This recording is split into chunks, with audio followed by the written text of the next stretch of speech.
Olá, bem-vindos a mais um estudo do Evangelho segundo o Espiritismo. Esta é a segunda parte do capítulo 27, Pedi e obtereis. Como vimos na última semana, esse capítulo trata da prece, a eficácia da prece, as passagens evangélicas em que o Cristo ensina a pedir, ensina a buscarmos o Pai, que conhece as nossas necessidades, sabe do que precisamos e antes de pedirmos, já nos concede ou permite que nós alcancemos o objeto de nossos pedidos por meio das ações, das experiências. Vimos então o início dos comentários de Kardec sobre a eficácia da prece, sobre o que Jesus quis dizer com tudo o que nos é concedido conforme pedirmos. Que nem tudo o que pedirmos será concedido, mas sim tudo aquilo que precisamos para evoluir.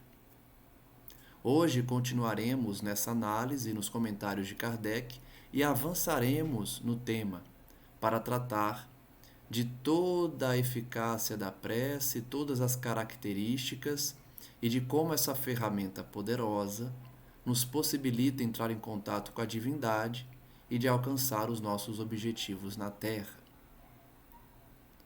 Para dar o exemplo de como Deus recompensa aquele que pede, mas também age, ele vai dar um exemplo prático. Um homem se acha perdido no deserto. A sede o martiriza horrivelmente. Desfalecido, cai por terra. Pede a Deus que o assista e espera. Nenhum anjo lhe virá dar de beber. Contudo, um bom espírito lhe sugere a ideia de levantar-se e tomar um dos caminhos que tem diante de si. Por um movimento maquinal, reunindo todas as forças que lhe restam, ele se ergue, caminha e descobre ao longe um regato. Ao divisá-lo, ganha coragem. Se tem fé, exclamará: Obrigado, meu Deus, pela ideia que me inspiraste e pela força que me deste. Se lhe falta a fé, exclamará: Que boa ideia tive! Que sorte a minha de tomar o caminho da direita em vez do da esquerda. O acaso às vezes nos serve admiravelmente. Quanto me felicito pela minha coragem e por não me ter deixado abater. Mas dirão, por que o bom espírito não lhe disse claramente: segue este caminho que encontrarás o de que necessitas? Por que não se lhe mostrou para o guiar e sustentar no seu desfalecimento? Dessa maneira, tê-lo-ia convencido da intervenção da providência. Primeiramente, para lhe ensinar que cada um deve ajudar-se a si mesmo e fazer uso das suas forças. Depois, pela incerteza, Deus põe à prova a confiança que nele deposita a criatura e a submissão desta à sua vontade. Antes de continuarmos, vamos refletir sobre esses ensinamentos. Vejam que o exemplo de Kardec é de um homem que passa sede no deserto e não tem mais forças. Ao rogar a Deus a assistência, um anjo lhe inspira. O anjo não aparece para ele, o anjo não se identifica e nem aponta o caminho. Ele inspira o homem, fazendo com que se lhe surja uma ideia na mente. Ele então se levanta, toma o caminho da direita e encontra água. Kardec, nesse exemplo, vai dizer que o homem que tem fé vai agradecer a Deus pela ideia que recebeu por inspiração. Já o homem que não tem fé vai achar que teve a ideia por conta própria e vai se vangloriar por isso ou vai agradecer à sorte e não a Deus. Então Kardec faz a seguinte reflexão: para não gerar essa situação, ou seja, daquele que recebeu uma ajuda divina e não reconheceu, por que Deus não faz com que o anjo apareça ao homem e deixe bem claro que aquela ideia não é dele, que aquela ideia vem de cima, vem do alto. Por dois motivos. Primeiro, para ensinar ao indivíduo que ele precisa agir por conta própria, por suas próprias forças, como a gente viu no último item. Não basta pedir, é preciso se movimentar, buscar. Por isso, Jesus vai ensinar, com o verbo no imperativo, de que nós devemos agir, dando essa ideia de movimento que os verbos dão. Pedir, né? Buscar. Então, a primeira lição é essa. Nós precisamos nos movimentar. Não adianta só pedir e ficarmos esperando a providência divina, sem nenhuma providência da nossa parte. E o segundo motivo é que, por meio desta forma, Deus nos põe à prova para ver se nós realmente acreditamos nele. É, na verdade, um desafio ao nosso egoísmo, ao nosso orgulho, para que reconheçamos a força divina em nossas vidas. Se fosse claro, além de muitos desconfiarem, não acreditarem, eles não teriam o esforço individual de buscar Deus e agradecer por essa intuição. Não haveria mérito algum naquele que reconhece a presença de Deus em sua vida e agradece por isso.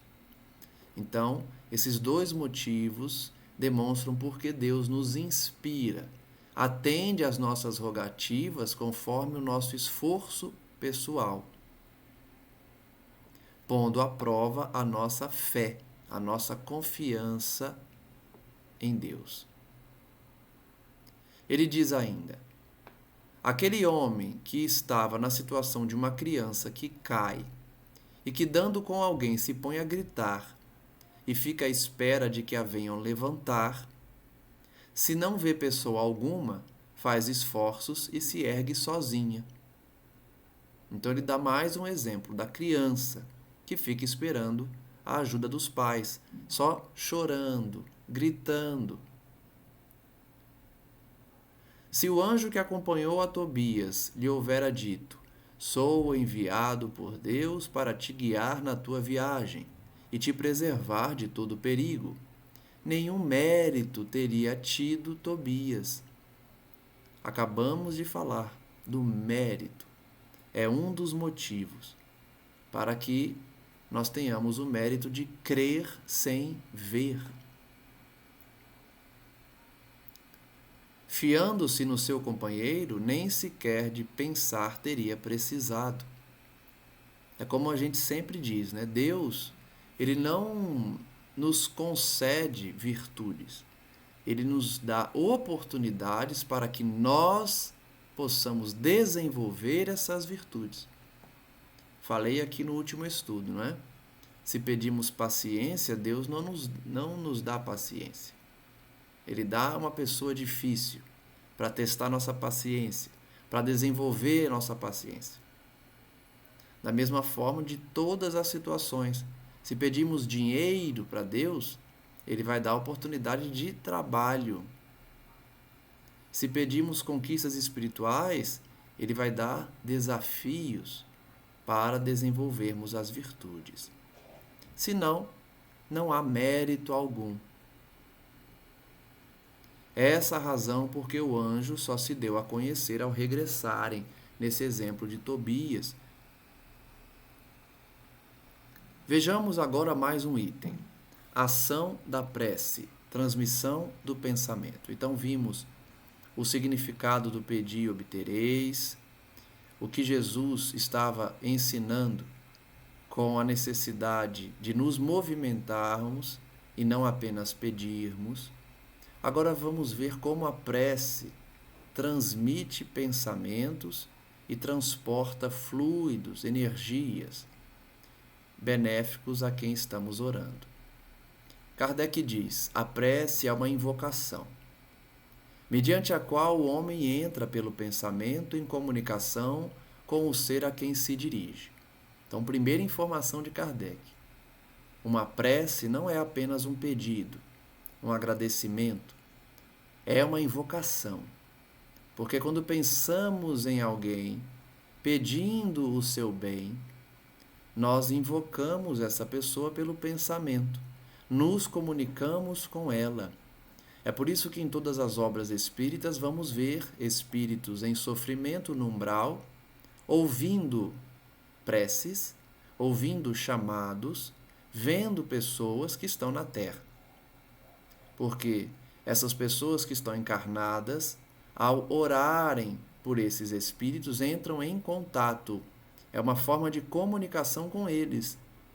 Inclusive, por esse motivo, não se recomenda que espíritos recém-desencarnados sejam invocados, ou que nós não tenhamos o necessário cuidado ao rogarmos por eles, limpando de nossos corações qualquer ideia de revolta, de que a morte dele foi uma injustiça, porque senão tudo isso é transportado para esse ser e pode confundi-lo ou piorar sua situação, perturbá-lo ainda mais.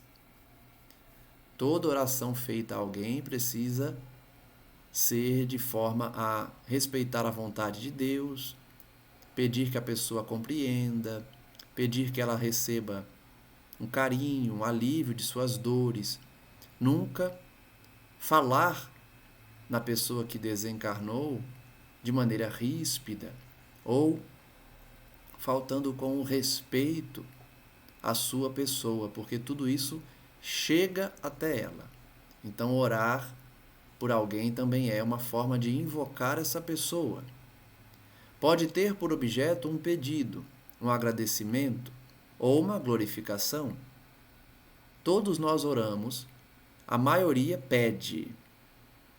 Muitos agradecem e poucos glorificam. A gente costuma sempre pedir muito para Deus. E esquecemos muitas vezes de agradecer por livramentos, por situações que Ele evitou com a sua misericórdia. E poucos ainda apenas oram para glorificar o Pai. Podemos orar por nós mesmos ou por outrem, pelos vivos ou pelos mortos. As preces feitas a Deus escutam-nas os espíritos incumbidos da execução de suas vontades. Então vejam que, como nós não conseguimos ainda compreender Deus, atingir a vibração necessária para ouvir Deus, toda oração feita para Ele é atendida, é ouvida por espíritos responsáveis pela execução da vontade divina.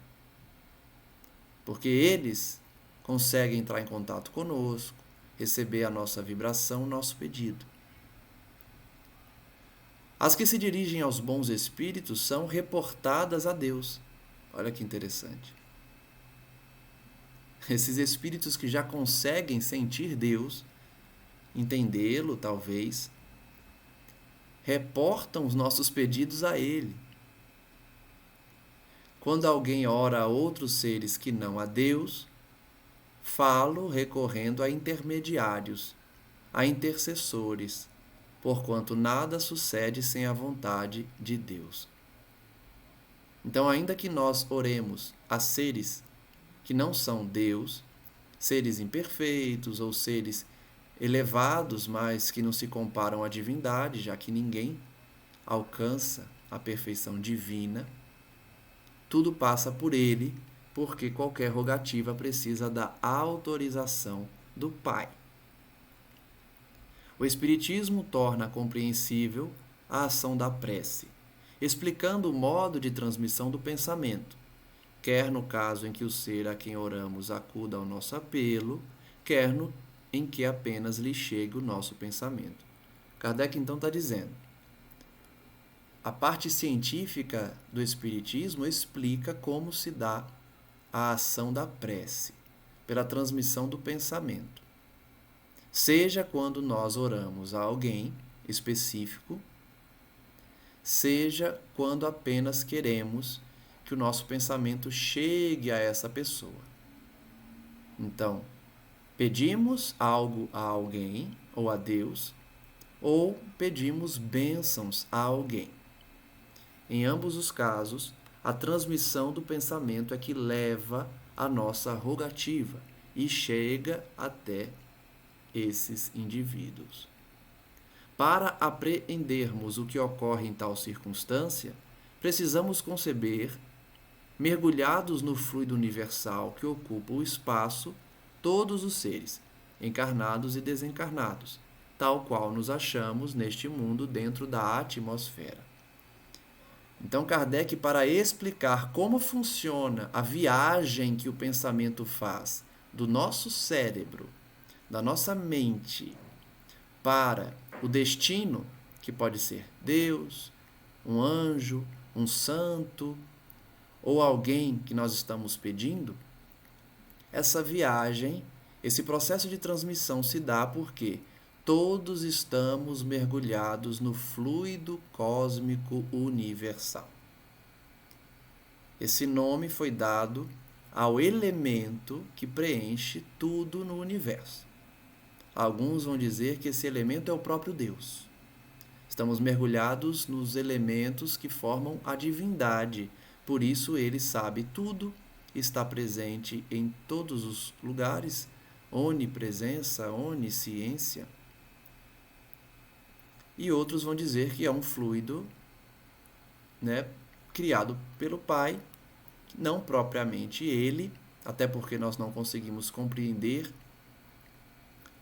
Deus em sua plenitude, mas essa discussão não importa, porque a conclusão é a mesma.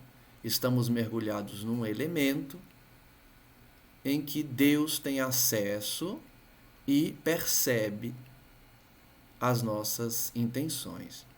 Então, por estarmos mergulhados no fluido cósmico, o nosso pensamento viaja, se transmite por esse fluido, como uma corrente elétrica se transmite pelos cabos elétricos e por outros materiais condutores. O pensamento seria essa força, essa pulsação elétrica transmitida pelo elemento condutor, que é o fluido universal. Ele compara então a atmosfera para entendermos como seria esse mergulho, da mesma forma que estamos dentro da atmosfera, estaríamos dentro desse fluido universal. Ele ainda explica, esse fluido recebe da vontade uma impulsão. E, inclusive, os seres humanos, nós, no atual estágio evolutivo em que nos encontramos, não temos conhecimento do poder da vontade. Alguns espíritos tratam desse tema, Emmanuel, inclusive, no livro Pensamento e Vida, e tantas outras obras trazem também como a vontade é determinante para a criação mental, para a transmissão de pensamento, para inclusive a nossa evolução. A força de vontade, ela é essencial para produzir tudo no mundo espiritual. Então, Kardec ensina que o fluido que estamos mergulhados, o fluido cósmico, o fluido universal, que ele chama aqui, recebe um impulso, que nós podemos comparar ao impulso elétrico, pela força da vontade.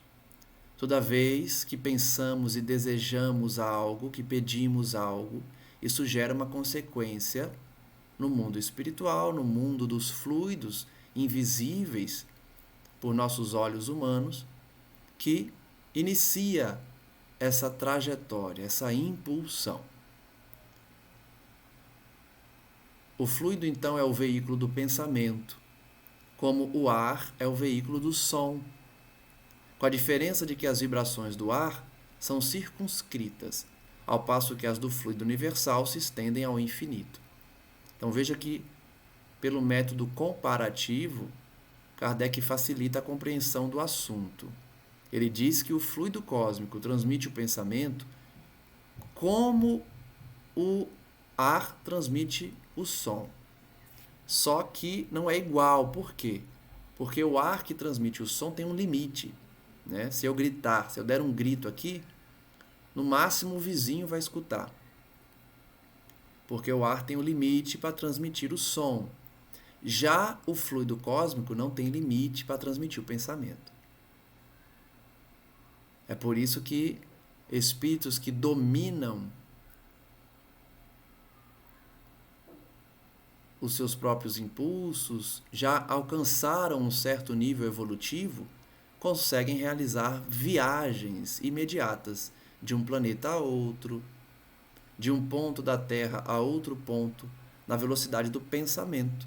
Porque eles não têm mais esse corpo físico, não têm mais os limites da matéria e alcançaram uma evolução, um nível espiritual que lhes permite fazer essas viagens pelo pensamento. Então não há limites ao pensamento. Vamos ver aí alguns exemplos em obras espíritas que descrevem como espíritos de luz conseguem fazer essas viagens apenas com a força do pensamento. Hoje, a ciência humana começa a tratar dessas possibilidades por meio da física quântica. A física começa a engatinhar no conhecimento das propriedades quânticas. Inclusive, numa das obras em que estudei recentemente, chamada Supremacia Quântica, que não é uma obra espírita, o autor da obra, o físico teórico Michio Kaku, que é japonês, ele descreve o mundo quântico.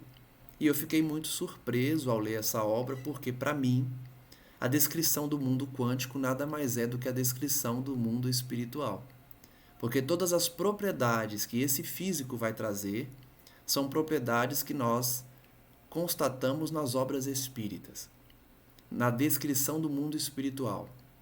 Então, essa ausência de limites ao pensamento, a possibilidade de um elemento estar presente em dois lugares ao mesmo tempo. Nós já vimos isso na bicorporiedade de um fenômeno mediúnico e também como propriedade do espírito que se irradia. A própria natureza divina aponta essa presença em vários lugares ao mesmo tempo por conta da irradiação do pensamento divino. Então, muitas das características que a nossa ciência humana começa a constatar já são descritas nas obras espíritas, porque o mundo espiritual é também mundo quântico. Então, não nos deve surpreender essas informações de que no fluido universal há a transmissão do pensamento, que não há limites, que se estende ao infinito. Tudo isso está sendo constatado pela ciência no mundo quântico. Dirigido, pois, o pensamento para um ser qualquer, na Terra ou no espaço, de encarnado para desencarnado ou vice-versa, uma corrente fluídica se estabelece entre um e outro, transmitindo de um ao outro o pensamento como o ar transmite o som. Então ele está explicando aí a ligação que se dá entre dois seres por meio do pensamento. A gente sabe que a telepatia é algo já muito antigo na Terra, porque muitos alcançam esse poder por compreenderem, por entenderem como se dá o mecanismo da transmissão do pensamento. Transmitem um ao outro o pensamento, intencionalmente ou não. Nós temos vários exemplos de pessoas que não percebem e que recebem esses pensamentos de entes queridos, de pessoas em que são muito ligadas, justamente pela propriedade do pensamento que pode ser transmitido por esse fluido. Da mesma forma que o ar transmite o som, porém, sem os limites. Ele ainda diz: a energia da corrente guarda a proporção com a do pensamento e da vontade. É assim que os espíritos ouvem a prece que lhes é dirigida, qualquer que seja o lugar onde se encontrem. Por isso eu disse que muitas obras trazem espíritos em sofrimento no umbral, espíritos que estão perturbados, que não têm qualquer sensibilidade espiritual ou condição momentânea para ter paz, porque estão perturbados, estão em sofrimento, estão sentindo dores lancinantes, estão em locais escuros, imundos, que são as zonas de sofrimento, e mesmo assim recebem o pensamento daqueles que oram por eles. Divaldo, inclusive, vai trazer um caso prático em que ele orou por um suicida e anos depois esse espírito veio agradecê-lo, porque ninguém orava por ele, somente Divaldo. E nos momentos em que Divaldo orava por ele, eram os únicos momentos em que ele tinha um pouco de paz, em que ele saía um pouco daquela condição sofredora dos suicidas, conforme já estudamos também aqui, de reviver o ato, de sofrer as consequências da matéria no plano espiritual, das dores que lhe causavam a forma do suicídio. Então, o pensamento de Divaldo, a oração que lhe dirigia a esse suicida, chegava até ele. Qualquer que seja o lugar onde se encontrem, os espíritos ouvem a prece que lhes é dirigida. Isso é uma informação que nos dá esperança, que nos dá bom ânimo, porque todos os nossos parentes desencarnados podem receber nesse momento o nosso pensamento, a nossa oração por eles. É assim que os espíritos se comunicam entre si, transmitindo as suas inspirações e estabelecendo relações à distância, também entre os encarnados, como já citei. Essa explicação vai, sobretudo, com vistas aos que não compreendem a utilidade da prece puramente mística. Então, Kardec está dizendo, essa explicação que eu estou dando, explicação científica, portanto, ela atende àqueles que só enxergam na prece uma intenção mística, que não oram por ninguém porque não acreditam em Deus, não acreditam na transmissão do pensamento, mas podem estudar a transmissão entre encarnados de uma ideia. Isso já foi objeto de muitos estudos.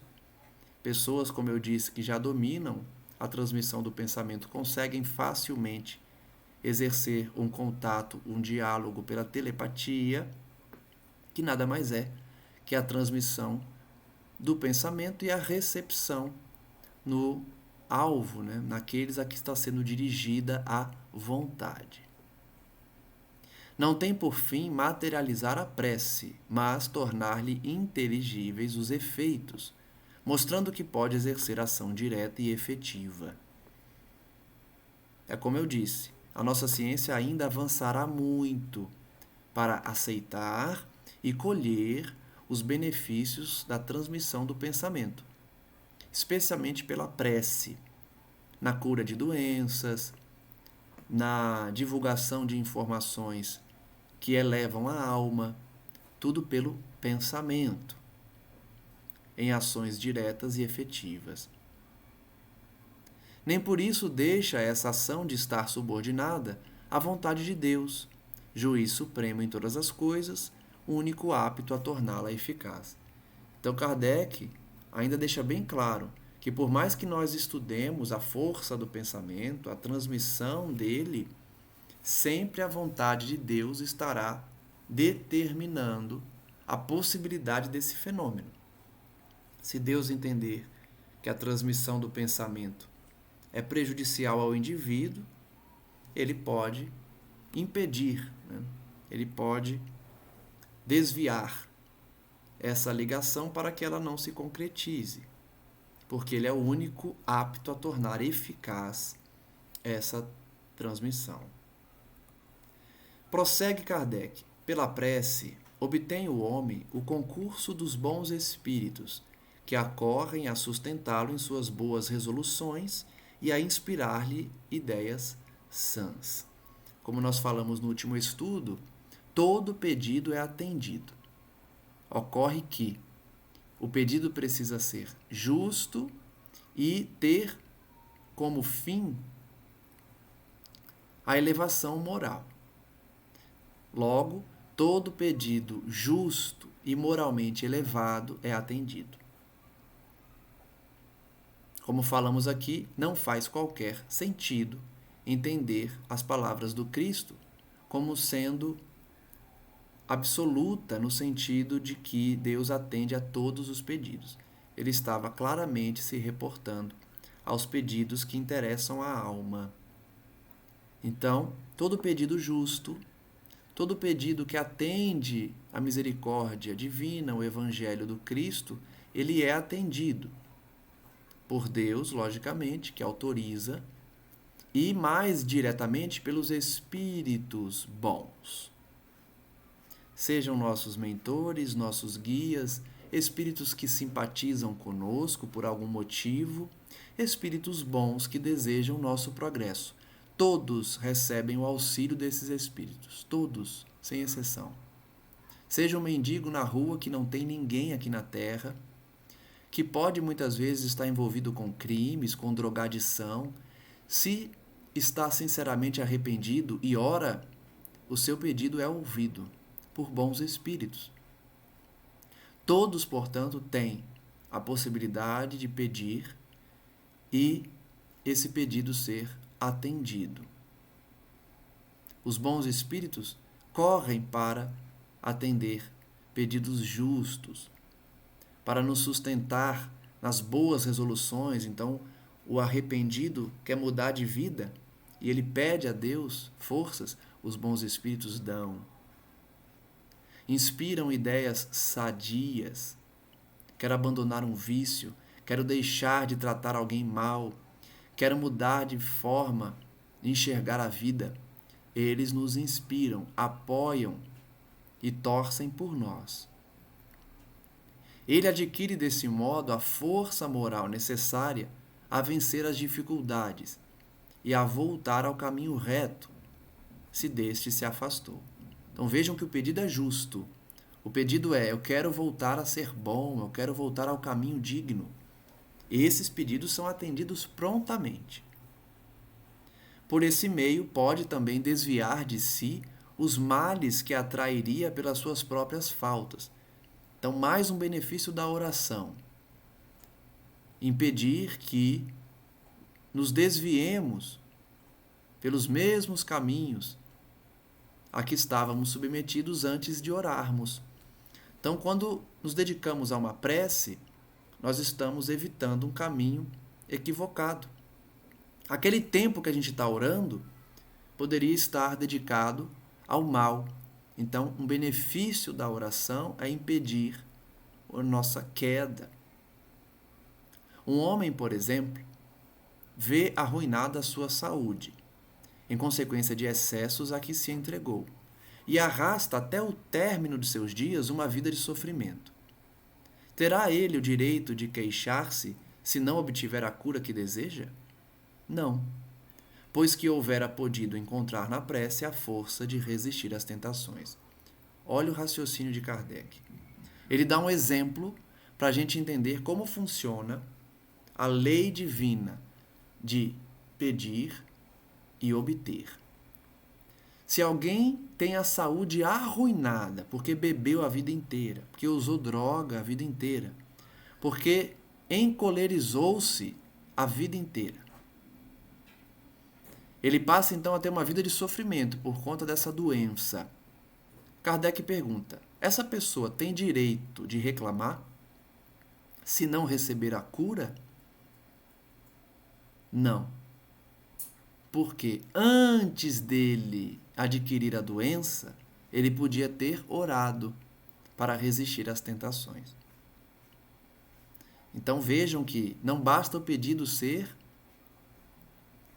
sincero, justo. Mesmo que o indivíduo arrependido ore pedindo a cura de uma doença, se essa doença é fruto do desvio moral pela invigilância, ela não vai ser curada. Logicamente que eu não estou dando um ultimato aqui, né? Muitos exemplos trazem cura de doenças oriundas dos vícios. O que Kardec está explicando é que um exemplo de que nem tudo que a gente pede é atendido é no caso do indivíduo que adquiriu uma doença por conta dos excessos e agora pede a cura. Ele não pode reclamar se não receber essa cura, porque ele podia ter orado antes de cair nos vícios. Que nos sirva de exemplo, então, para que evitemos os vícios antes de adquirirmos karma, doença, morte. Ele ainda diz: se em duas partes se dividirem os males da vida, uma constituída dos que o homem não pode evitar e a outra das tribulações de que ele se constituiu a causa primária, pela sua incúria ou por seus excessos, ver-se-á que a segunda, em quantidade, excede de muito a primeira. Olha só, Kardec disse em resumo, se nós pudéssemos dividir em dois grupos os males da vida, um grupo seria dos males que a gente não pode evitar. Por mais que a gente se esforce, por mais que a gente ore, existem males que a gente não pode evitar. Mas tem um segundo grupo dos males que a gente poderia evitar se não nos entregássemos aos excessos, aos vícios. Esse grupo é muito maior que o primeiro. Olha só. Os males frutos da nossa incúria, da nossa invigilância, da nossa entrega aos vícios, são em muito maiores, estão em muito maior número do que os males que nós vivenciamos pela lei de ação e reação, cuja origem está em outras existências e que não são oriundas de nossas escolhas. Então, essa informação nos faz refletir no seguinte: estamos sofrendo hoje por conta das nossas escolhas. A grande maioria dos males que sofremos hoje, inclusive o fato de estarmos reencarnados ainda no mundo de provas e expiações, é por conta da nossa incúria, da nossa invigilância, dos nossos excessos, seja nessa, seja em outra existência. O grupo, portanto, dos males frutos da nossa invigilância é muito maior do que o grupo dos males que não podemos evitar, que são os males comuns à evolução. A dor, evolução, as dores e as limitações naturais ao progresso, essas nós não podemos evitar, mas todas as outras, a dor expiação, a dor fruto de nossa invigilância, poderíamos evitá-las. Faz-se, portanto, evidente que o homem é o autor da maior parte das suas aflições, as quais se pouparia se sempre obrasse, agisse com sabedoria e prudência. Não menos certo é que todas essas misérias resultam das nossas infrações às leis de Deus e que, se as observássemos pontualmente, seríamos inteiramente felizes, ditosos. É o caminho percorrido pelo Cristo. Jesus, nos informam os bons espíritos, percorreu a sua escala evolutiva em linha reta. Sempre escolheu o bem. Foi imperfeito? Foi. Foi simples e ignorante na sua origem? Foi. Mas sempre optou pelo bem. Se poupou das aflições por conta das suas atitudes sábias e prudentes. Todos nós tivemos a oportunidade de obrarmos com sabedoria e prudência, escolhermos o bem, agirmos com equilíbrio. Mas optamos pelo desvio moral, pela maldade, pelo erro e por isso temos aflições, na maior parte, causadas pelas misérias morais a que nos entregamos, pelas infrações à lei divina. Se estivéssemos no caminho correto, se optássemos pelo bem, desde o momento da nossa criação, simples e ignorantes, estaríamos no patamar do Cristo hoje. Ainda que próximos a Ele, mas muito mais elevados do que estamos. As nossas aflições, portanto, a maior parte delas é consequência de nossas escolhas infelizes. Se não ultrapassássemos o limite do necessário na satisfação das nossas necessidades, não apanharíamos as enfermidades que resultam dos excessos, nem experimentaríamos as vicissitudes que as doenças acarretam. Olha que pensamento lógico de Kardec. Se desde o momento em que nos entendermos por indivíduos, dominadores da razão, conscientes da nossa individualidade, tivéssemos nos contentados com o necessário, não sofreríamos as consequências dos excessos, do supérfluo. Não teríamos doenças físicas, doenças, enfermidades resultantes desses excessos. Nem sofreríamos as consequências naturais das doenças, que é o mal-estar, a limitação física, as dores. A gente poderia ter nos poupado de tudo isso, mas, infelizmente, nos entregamos ao supérfluo, na satisfação das nossas necessidades, não nos contentamos com o necessário. Se puséssemos, freio à nossa ambição, não teríamos de temer a ruína. Se não quiséssemos subir mais alto do que podemos, não teríamos de recear a queda. Vejam que Kardec vai dando vários exemplos das quedas morais mais comuns aos indivíduos. Ambição, sem freio, que leva à ruína. Vaidade, orgulho, que nos leva a querer subir mais do que podemos, causando a queda. Se fôssemos humildes, não sofreríamos as decepções do orgulho abatido. Se praticássemos a lei de caridade, não seríamos maldizentes, nem invejosos, nem ciosos, e evitaríamos as disputas e dissensões. Então vejam, se optássemos pelo caminho do bem, não estaríamos sofrendo as consequências da escolha pelo mal, da escolha individual pelas quedas morais. Maledicência, inveja, preguiça, ociosidade, gênio forte que não aceita desaforo. Evitaríamos disputas. Quantos indivíduos desencarnaram no passado e desencarnam hoje por briguinhas bobas, porque não aceitam silenciar diante de uma ofensa, não conseguem perdoar, não conseguem evitar uma discussão, uma briga. Quantos males seriam evitados?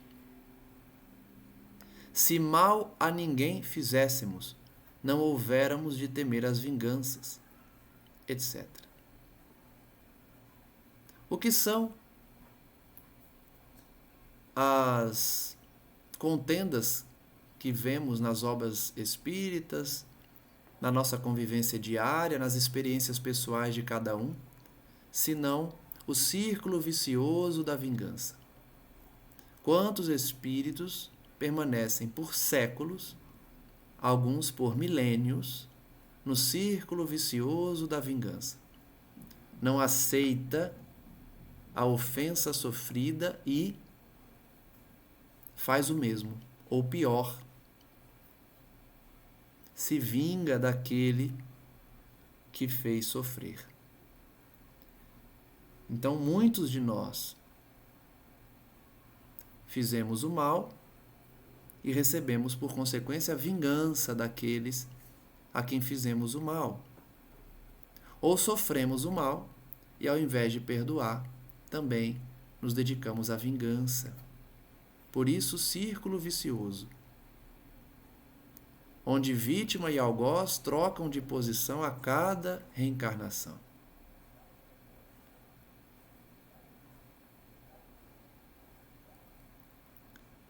Mantendo aí durante anos a fio uma condição inferior, expiações, encarnações de sofrimento, de dor, apenas porque não ouvimos o chamado do Mestre para silenciar diante da ofensa, para perdoar o inimigo, reconciliar e amar aqueles que nos odeiam.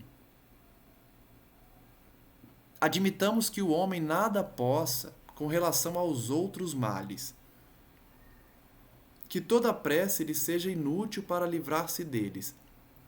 Já não seria muito o ter a possibilidade de ficar isento de todos os que decorrem da sua maneira de proceder?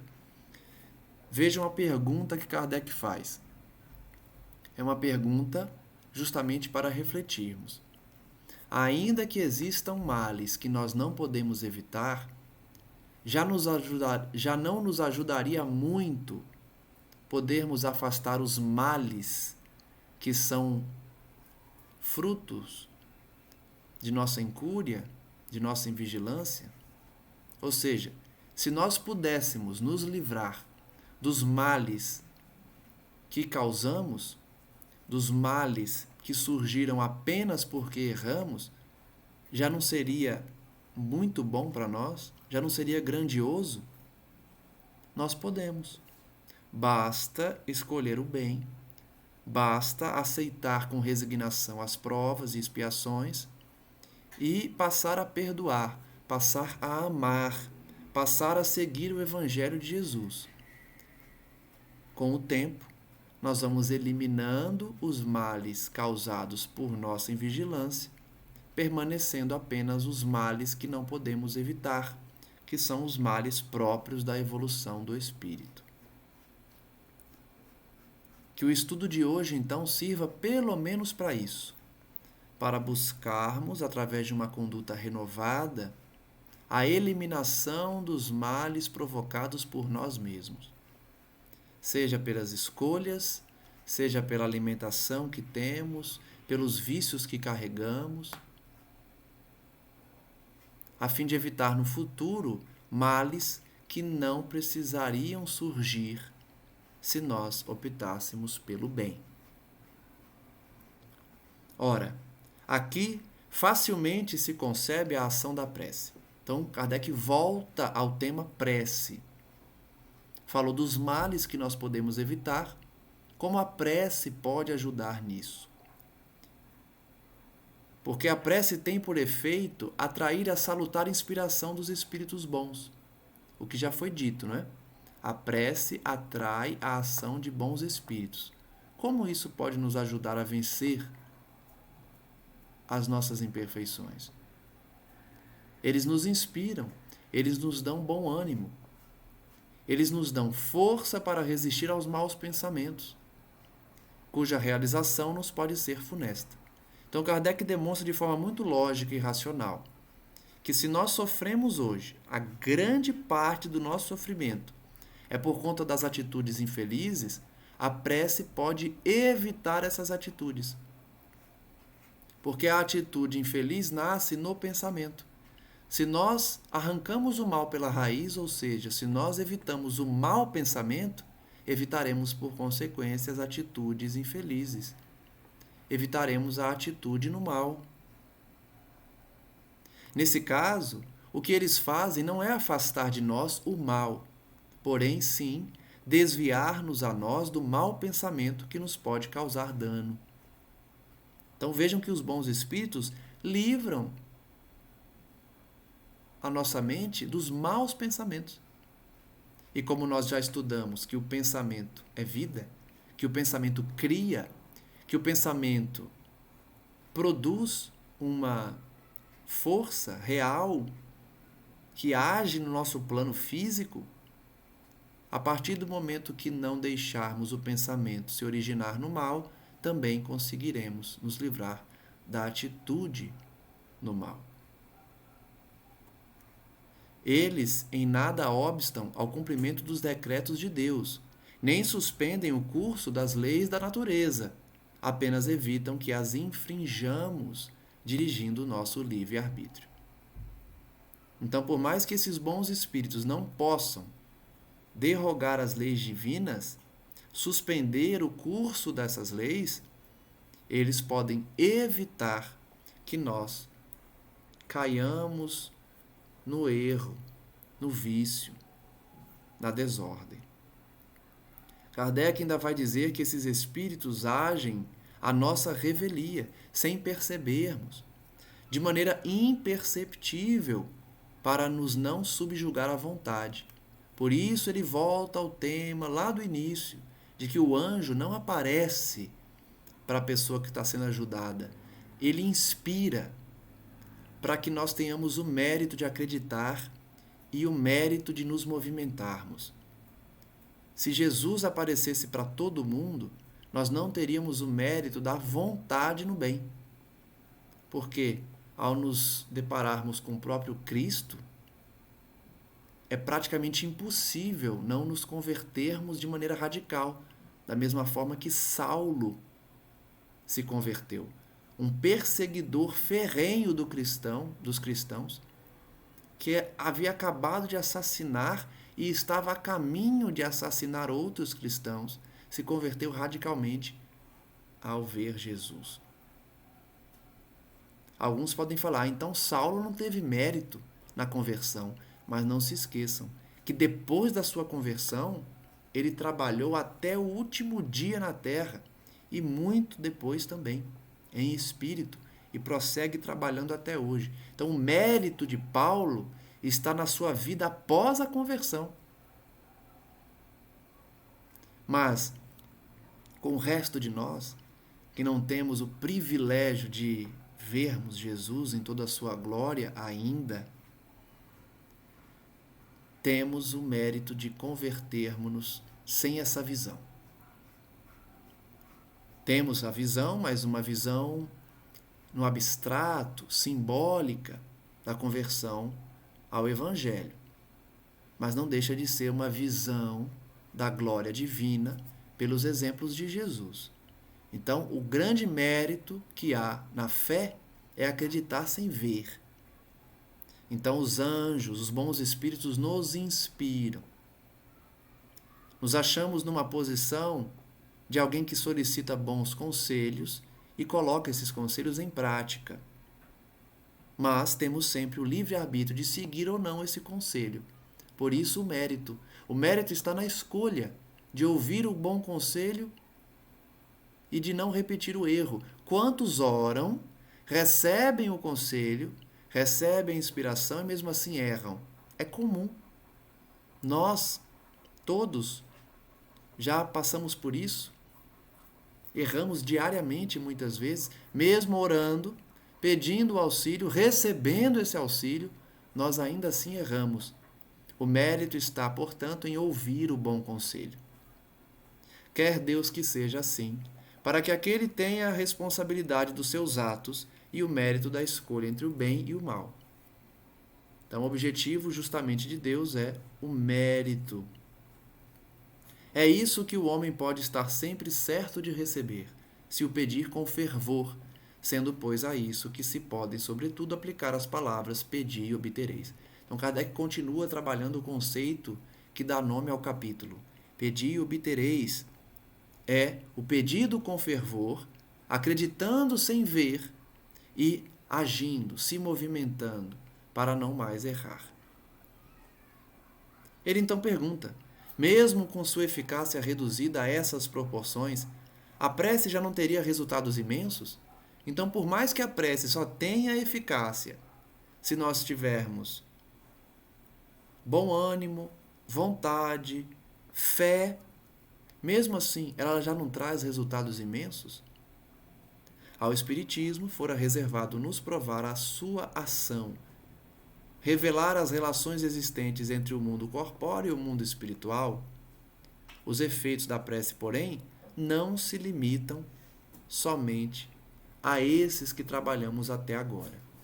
Então, na semana que vem, nós vamos verificar outros efeitos da prece, além de todos esses que nós falamos aqui, de como Deus atende às nossas rogativas, como a espiritualidade nos inspira, também existem outros efeitos da prece. Além de chegar àqueles a quem a gente ora, além de nos inspirar, além de evitar que façamos o mal, a prece tem mais efeitos. Os que a gente apresentou até agora, o que Kardec apresentou até agora, no entanto, já é suficiente para termos resultados imensos. O Espiritismo, porém, ainda irá tratar de outros efeitos que veremos no próximo estudo. Agradeço então a todos que nos acompanham e rogo a essa espiritualidade bendita, que atende às nossas rogativas, que vem até nós nos inspirar, nos dar bons conselhos, para que prossigam nessa tarefa redentora de orientar a humanidade e que nós estejamos aptos a ouvi-los, a seguir esses conselhos, essas inspirações, para não mais nos equivocarmos durante a trajetória evolutiva. Saibamos estudar os efeitos da prece, colocando em prática o pedido feito aos entes amados e especialmente ao Criador, para agradecer, para pedir e também louvar, rogando a Cristo Jesus que continue a enviar os seus emissários para que nos inspirem no bem. E possamos todos nós adquirir o mérito das boas escolhas, o mérito de optar pelo bem, abandonando o mal e, por consequência, nos libertando do grupo dos males que mais atinge a humanidade, o grupo dos males provocados por nossa incúria, por nossa invigilância. Com a conversão ao Evangelho do Cristo, possamos cultivar um novo campo, um campo onde colheremos apenas alegrias e bênçãos pela plantação hoje de paz, de perdão e de bondade. Que o Mestre amigo continue a enviar o seu Evangelho ao coração dos homens e que todos nós sintamos essa inspiração, por mais que não enxerguemos esses anjos, esses emissários, nos dando então o mérito da fé, que não duvida, que acredita mesmo sem ver, e do movimento, da ação, de nos colocarmos encaminhada na direção de nosso Pai. Graças damos a Ele hoje sempre e pedimos especialmente a Maria Santíssima, para que envolva os obsessores, aqueles que perseguem, aqueles que se vingam, olvidando-se de que já foram algozes e sofreram as consequências das suas atitudes, os males provocados por sua invigilância, e hoje acham que são apenas vítimas. Que eles possam enxergar o motivo pelo qual os levou ao sofrimento, perdoando a quem lhes fez mal. E se não conseguem perdoar ainda, afastando-se para seguir a sua caminhada evolutiva, deixando para que a lei divina haja junto àqueles que lhes fizeram mal. Pedimos Que a nossa Mãe Santíssima os abençoe, os envolva, os esclareça, para que caminhemos todos juntos numa nova trajetória de perdão, de amor e de bem, a fim de alcançarmos a felicidade real. Graças damos a Ti, Senhor, hoje e sempre, e que assim seja. Um abraço a todos e até o próximo estudo.